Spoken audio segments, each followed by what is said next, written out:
When I discovered my husband's affair with my sister, she had the audacity to demand I move out. Here's how I fought back and reclaimed my life. I'm not sure how to start or explain this, but recently something happened with my husband that has left me feeling hurt, embarrassed, and confused. It's been weighing heavily on my mind, and I haven't been able to bring myself to talk to anyone about it yet.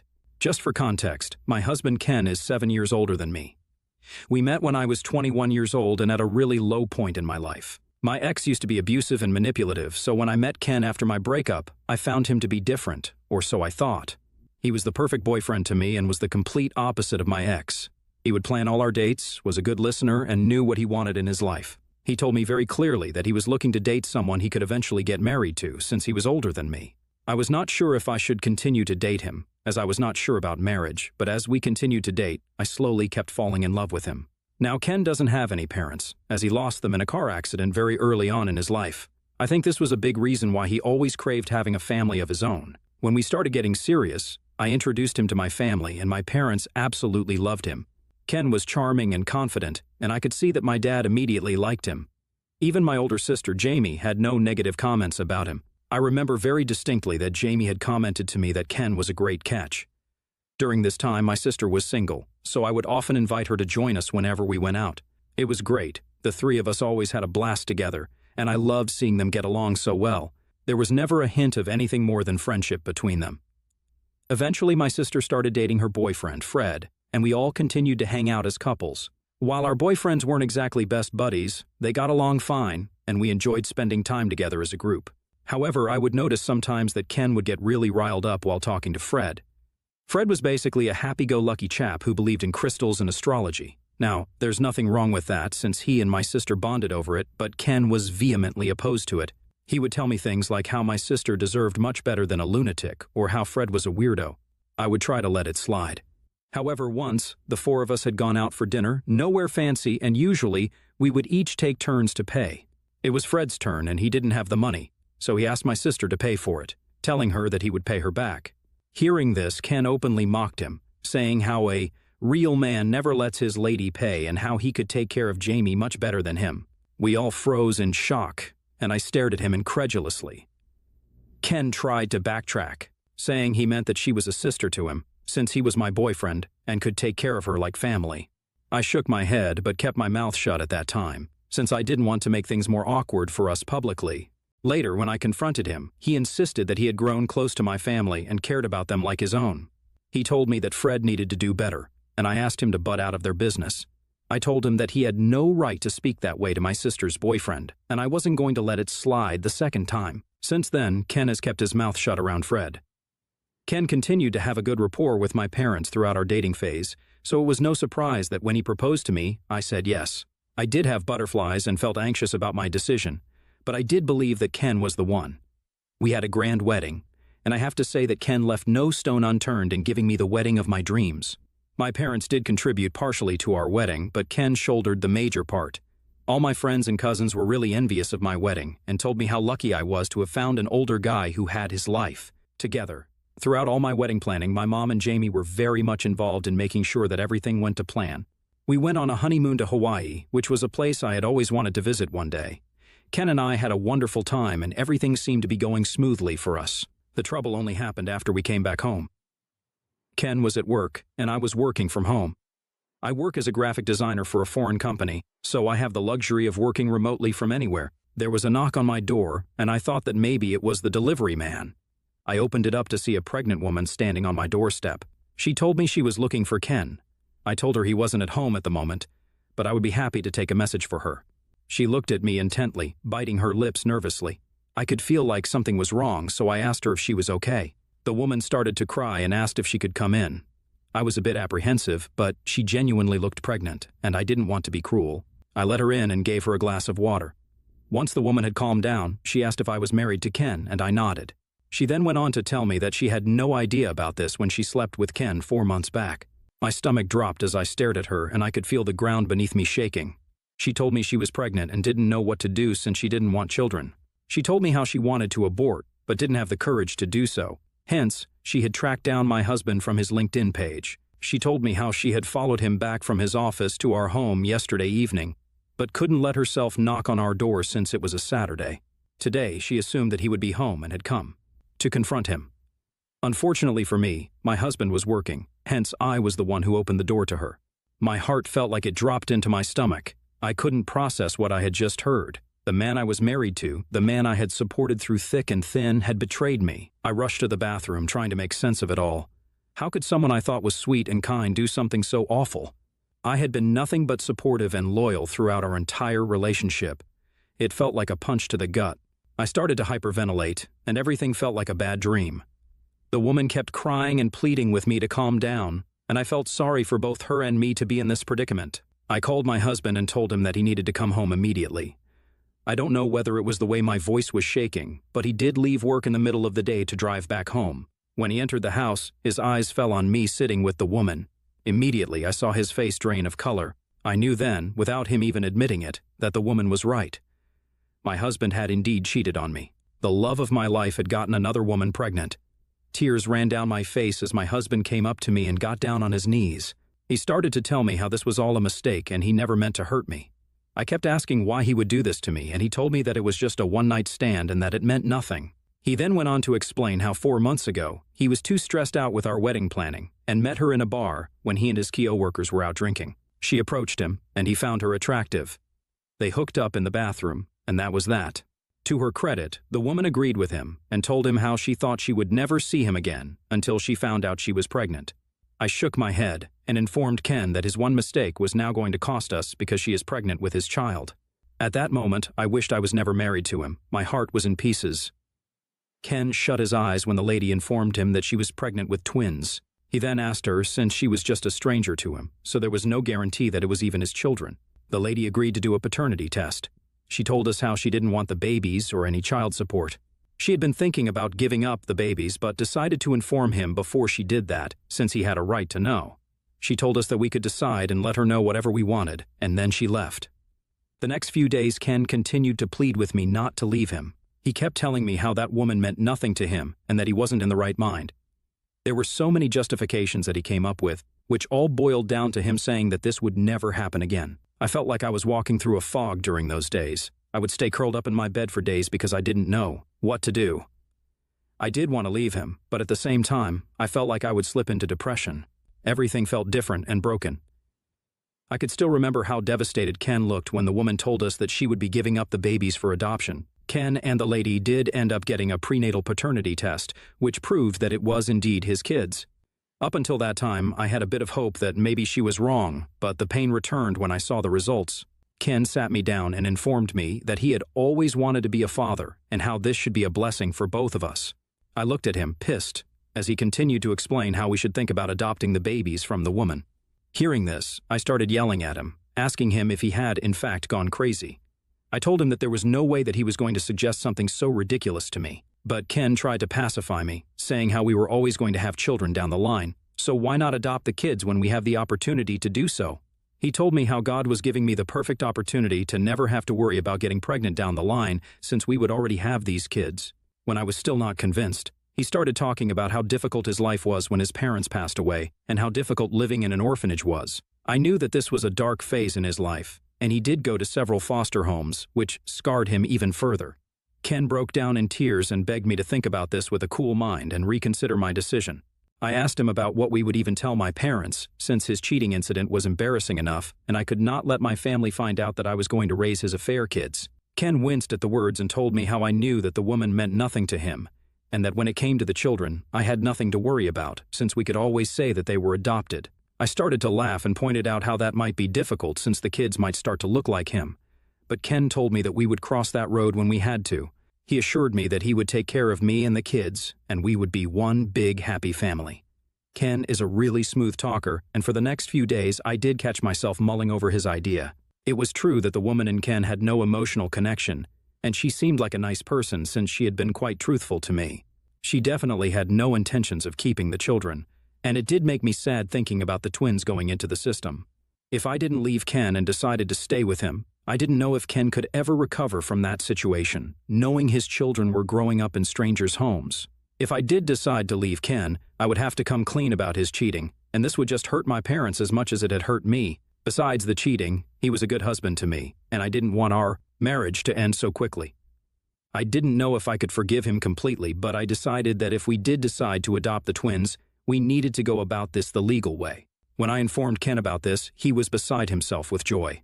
He assured me that he would contact a lawyer and ensure that we would have proper documentation of the woman giving up the children to us for full custody. We also needed to discuss how we could adopt them. I won't get into the details, but this was a long, strenuous process. Throughout all this, I never once told my parents or Jamie anything, and no one was the wiser. The pregnant woman was more than helpful to us and had no issue signing all the papers we needed to adopt her babies. She was happy that she was leaving her kids with us, since she also felt bad about giving them up for adoption. When she went into labor, Ken and I were really stressed, since hers was a high-risk pregnancy, but thankfully nothing happened. She and the twins were both okay. When I held the twins for the first time, I felt like all the hardships I had faced until then were somewhat worth it. I didn't even know I was crying tears of joy while holding them until the nurse pointed it out to me. We brought the babies home, and since then I have found another purpose to live my life. The hardest thing at that point was breaking the news to my family, who had no idea about all of this. My parents were shocked and immediately rushed over to our place. Ken and I stuck to our plan and informed them that we had applied for adoption and had been selected to be the twins' parents. My mother started to cry as she checked on the babies, and my father was taken aback but did hug me, saying how he could not believe that his little girl had babies now. I got so emotional hearing that. The rest of the family, including Jamie, did come and visit us, and they were all surprised with our decision but understood. No one doubted us, and I was glad, since I didn't want to deal with explaining the truth to them. Besides, I had chosen to let go of Ken's mistakes, and I just wanted to move on with my life. Trevor and Jack are the best boys I could have ever asked for. They are just adorable, and are what you would expect boys to be. They have red hair like their mother, which is why no one has ever suspected until now that they could be Ken's children. Ken is a doting father to them, but the boys love me more than their father since they are still children. It's been 4 years since we brought them home. Throughout all of this, a lot of things have changed between me and Ken. We have shifted to a much bigger place to accommodate the two boys. I have been promoted at my job, so I earn quite well for the first time in my career. We did go for couples counseling, and Ken has done everything in his power to be patient and loyal to me. My sister Jamie and her boyfriend Fred had tied the knot 2 years ago. Their wedding was fun, and we all had a great time. However, 3 months ago, we found out that Fred was leaving Jamie, which was quite a shock since they had been dating for a long time. Fred never disclosed to my parents any reason, but since he and I had a good rapport, he told me how he had found out that Jamie had been cheating on him with a coworker. This was a huge shock to me, since I had no idea about this. I did try to talk to Jamie about it, but she told me that she didn't want to talk, so I let it go since I wanted to respect her space. Jamie had to move in with us, since the house belonged to Fred's parents, who wanted her out immediately. Ken and I were more than accommodating to her. Jamie was also a good aunt to our boys, so I was glad that she could live with us until she was ready to get back on her feet. Ken was always sweet to my sister as much as he was to me. If he brought me flowers, then he would buy her flowers also. If he brought me an expensive gift, he would buy her a less expensive piece of jewelry. It would irk me, but my husband and I were doing well for ourselves, so I would let it slide. Besides, Jamie deserved to be pampered a bit since she had been feeling lonely after her divorce. However, I started to notice more and more about how close they were getting. Jamie would always touch his arms or laugh a bit too loudly at his jokes. She would also comment to me about how sexy she found it that my husband took care of the children without bothering me. Last week, when my husband and I were sleeping, his phone vibrated because he got a text. Ken always has this bad habit of keeping his phone underneath his pillow, which means every time his phone vibrates, I can feel that as well. Call it a woman's intuition, but I felt something was definitely off. Ken was snoring, so I quietly took his phone into the bathroom. I knew his password, so I unlocked it to see that an unknown number had sent him a message saying, "I miss you." My heart dropped, and it felt like all my past fears came spiraling into my head. I felt like this was déjà vu and immediately woke him up. He sat up, groggy, asking me what had happened, when I shoved the phone under his nose and asked him to explain himself. He stared at the phone for a second and told me that he had no idea who this was. He pointed out to me how this could have been sent to him by mistake, and since this number was not even saved on his phone, he calmed me down as I was pacing around the room and told me how I was overthinking. He assured me that he would never do something like this and had learned from his mistakes the first time. I did feel a bit calmer since his explanations did make sense, and there were no other messages exchanged between him and that number. I almost forgot about it until yesterday when I walked into my house. I had gone out for groceries, but it was raining, so the store was closed. The twins were watching TV with the volume really up, which was almost deafening. I was about to lower the volume when I heard moaning from upstairs. I looked around and could not find my husband and Jamie, I walked upstairs and realized that the sound was coming from our bedroom. I swung the door open to see Jamie doing the unspeakable with my husband. A small gasp escaped my mouth as I fell back to the ground in shock. Ken noticed me and went white as a sheet. He immediately put Jamie aside and looked like he had seen a ghost. Jamie, on the other hand, looked nonchalant as she quickly got dressed. I couldn't believe what I was seeing. My own sister, my best friend, had betrayed me. The pain and anger surged through me like a tidal wave. I felt like my world was crumbling around me. How could they do this to me? How long had this been going on behind my back? I wanted to scream, to lash out at them, but I was paralyzed by shock and betrayal. Before I could even process what was happening, Jamie spoke, her voice dripping with arrogance. "Looks like you caught us, sis," she said, her tone mocking. "Guess you're not as smart as you thought." I started screaming abuse at her, telling her how dare she come into my house and sleep with my husband with my kids downstairs. Jamie looked unfazed and replied back that she had done no wrong, since she and Ken were in love with each other. Ken immediately started to shake his head and deny this, but Jamie told me how it was clear to her that I wasn't a good wife to him, and that I did not appreciate him as much. So she had decided to take matters into her own hands and started to flirt with him. One thing led to another, and she slept with him twice, both times when I was out with my boys doing some work. Only today I had gone alone and came back home earlier than expected. She said she saw an opportunity to take what she wanted, and she didn't hesitate to seize it. Ken tried to approach me, his face a mask of guilt and regret, but I couldn't bear to look at him. The man I had worked so hard to trust again had betrayed me in the worst possible way, but I was more pissed at my sister and her justifications behind why she would sleep with my husband. I screamed at her that I could not bear to look at her face and that she needed to leave the house immediately, otherwise I would call the police on her. Jamie yelled back at me that it should be me who should leave this house, since this was technically Ken's house. She told me I had no right to tell her anything, and that I needed to move out with my 2 kids. Ken started to protest, but I stopped him. I looked my sister straight in her eyes and told her, "Fine, but the kids stay." My sister looked at me confused, and this is when I revealed to her that these were technically all my husband's kids since he had slept with another woman years back and got her pregnant. Of course, I would have never left my kids here, but I just needed an excuse to tell her the truth about Ken. She had clearly thought of him as this great man when he was nothing more than a coward and a cheater. The shock on her face was so evident that I could almost feel it as she turned to my husband, demanding explanations. He confirmed the truth of what I had just disclosed. I could feel some kind of satisfaction as I watched her process the truth. She asked my husband why he had not mentioned it before, and he replied that it was none of her business, and went on to clarify how, although he hooked up with her 3 times including today, he didn't love her nor did he want to pursue any kind of relationship with her. Jamie's eyes widened in shock, and she asked slowly what he meant by that. Ken went on to tell her that he didn't have any feelings for her whatsoever and had made a huge mistake giving in to her. Jamie broke down. Ken asked her to leave the house so he could talk to me, knowing that having her around would distress me even more. With tears streaming down her face, she packed up and quickly left. I took my boys into their room, as I didn't want them to sense that something was wrong. Ken later came into the room and asked me to talk to him. By then, my mind was already made up. I told him in the living room, away from the boys' earshot, that I was done with him. I asked him to pack up and leave since I could not leave with the boys. He started to plead and cry, but I was so done with him that I stopped him right there. I told him that he had done what he thought was right for him, and now I was going to do what was right for me. He tried to protest, but I stood my ground. In the end, he did leave with a suitcase full of his clothes.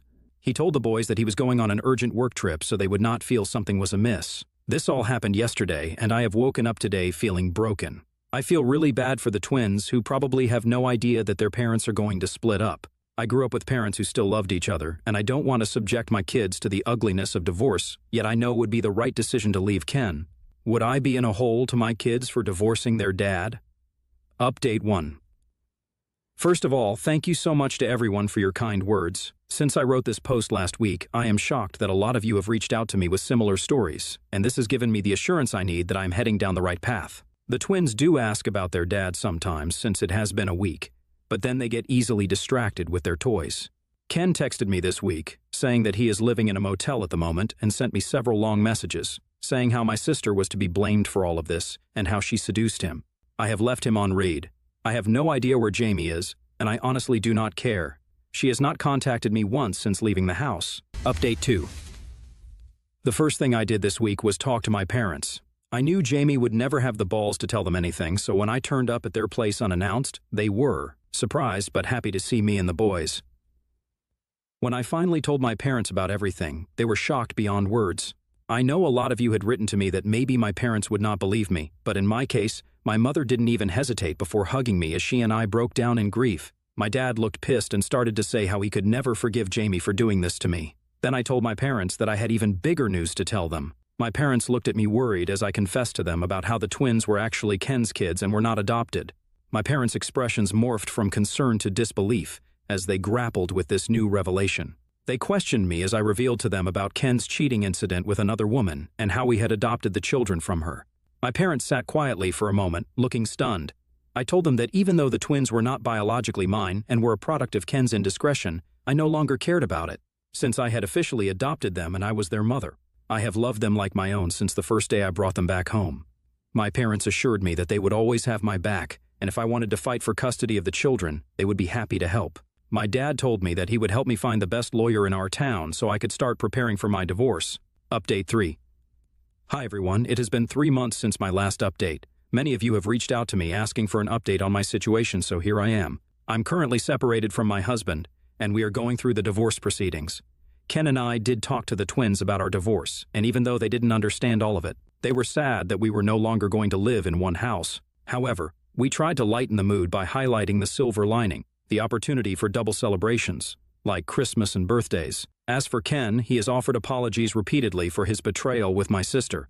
While I appreciate his remorse, I have chosen to take his words at face value without placing too much weight on them. For the sake of my children, I want to be polite and civil to him. My parents found out a few months ago that Jamie had been couch surfing with her friends, too ashamed and humiliated to reach out to anyone. However, when her friends no longer wanted her, she had no choice but to reach out to our parents, since she also had no job. My dad refused to let her in and let her know that she was no longer his daughter and that he was disgusted with her. I know my mom must be hurting to refuse my sister, but to her credit, she did support my dad. Jamie begged and groveled but eventually had to leave. I have blocked her since a long time ago, so she has no way of contacting me, and if she ever comes to my property, I will straight away call the police on her.